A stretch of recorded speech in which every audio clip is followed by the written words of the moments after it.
This portion of the video presents maintenance procedures and safety precautions to be observed while servicing the Maxi lift.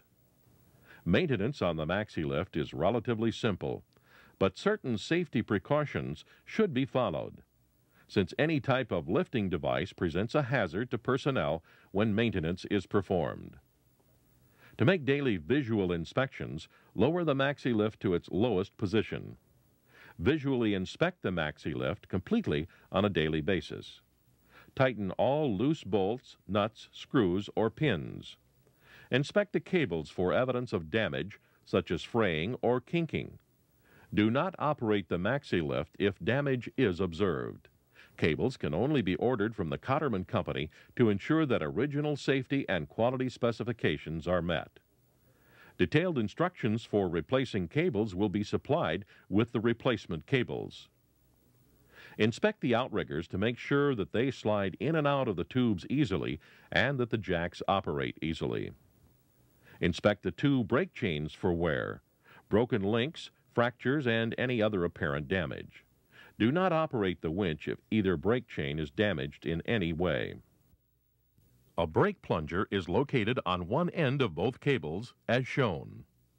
Upon the breaking of either cable, the plunger will slide into the brake chain and stop the platform from falling.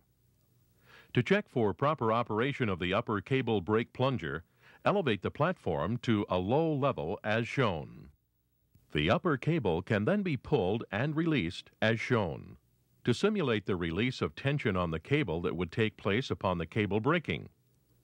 When the cable is released, the spring-loaded plunger should slide into the brake chain and secure the column and platform from any further movement. Raise the platform with the winch until the load is again put on the cable. The plunger will then pull out of the chain.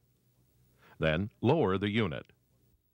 To check the lower cable plunger for proper operation, simply lower the unit to its lowest position. Then continue turning the winch handle counterclockwise until the slack in the lower cable allows the plunger to be released into the brake chain. Crank the winch handle clockwise to pull the plunger out of the brake chain. Lubricating helps extend the useful life of the Maxi lift. Using type EP90 oil, lubricate components as shown. Apply oil to the screw jacks for easier operation. Apply oil to the cable pulley shafts and bearings. Apply oil to the cage pivot bolts and to the barrel bolts on the platform. Apply oil to the winch bearings.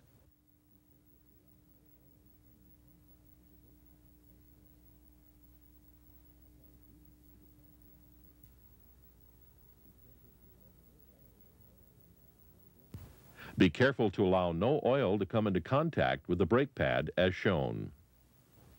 Apply grease to the caster axles using a grease gun as shown.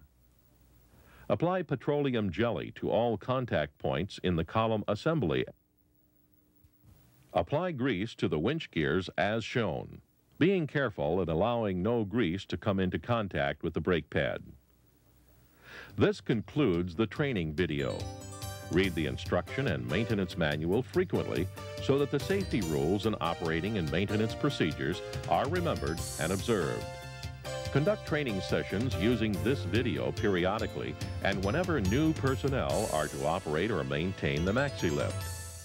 Remember that Cotterman Company is always available to answer any questions that arise during the use of the Maxi lift.